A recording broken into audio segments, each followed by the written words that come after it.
term conservation, you might think of wildlife or land preservation.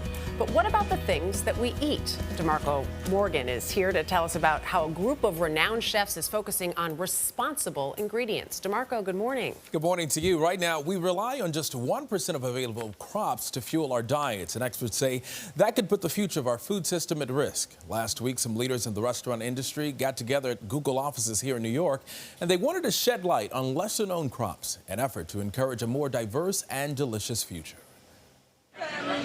Breadfruit tiki, tap tacos, and fonio salad.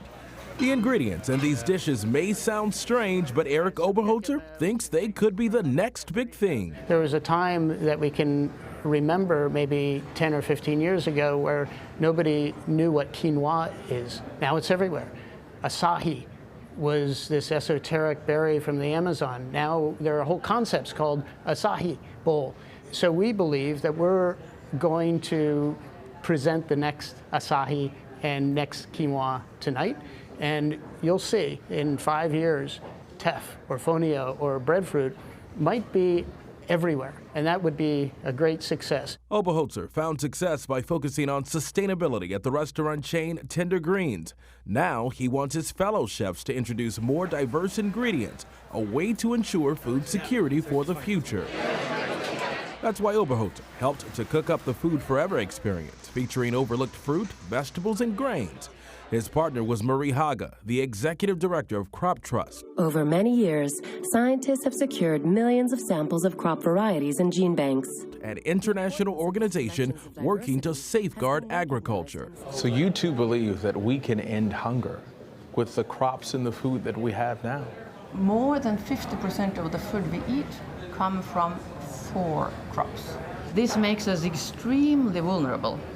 So one of the things that we are trying to do now is to introduce more diversity into this food system. It's a way to make food sexy, again. Super sexy and delicious and relatable and affordable and accessible.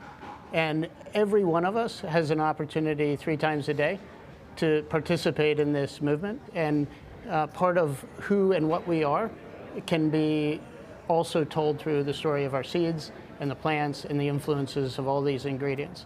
So there's this magical world to discover. Much of that magic is rooted in the past. You can see here butter lettuce, butterhead from France, 1775. That's when those seeds were saved. These plants having been grown or tasted since then.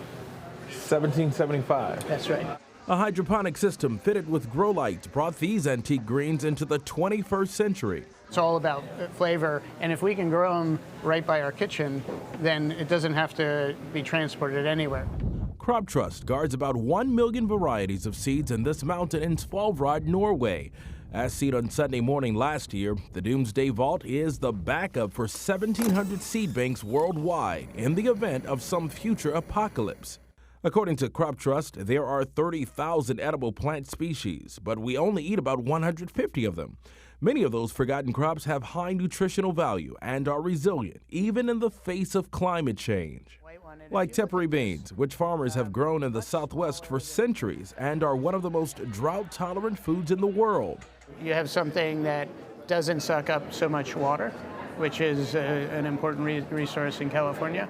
Others joined in to create futuristic dishes, including veteran chef Lord Cardoz. This Frankie was filled with a spicy jackfruit stew set on a bed of amaranth and ancient gluten-free grain. I believe it's my job to introduce people to ingredients that they don't know.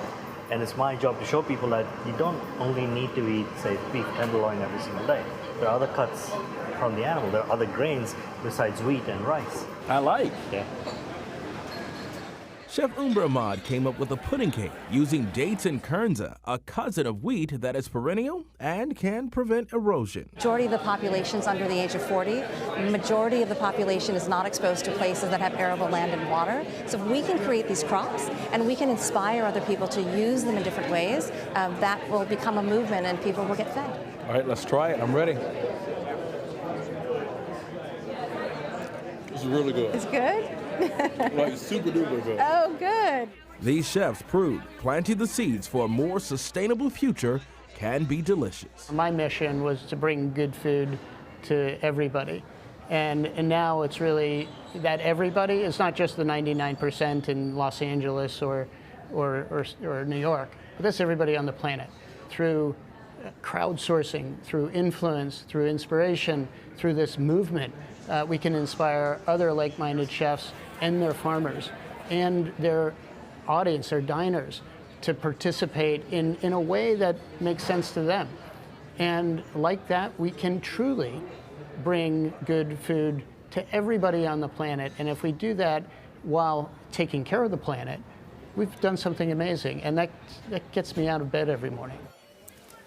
Now, all of this is in support of the United Nations, goal to end hunger by the year 2030. And the organizers hope to take the Food Forever experience around the entire world. And I got to be honest with you guys, when you think about preparing for the future, you think about going green or buying eco-friendly products. You never think about the future of food. Yeah. This is a good thing to think. Well, and I can tell it's good by the big bites you were taking. It was pretty tasty. Our producer, Video, she wanted me to try the crickets, but I was like, nah, Brian. I'm with you on that one, DeMarco. Thank you.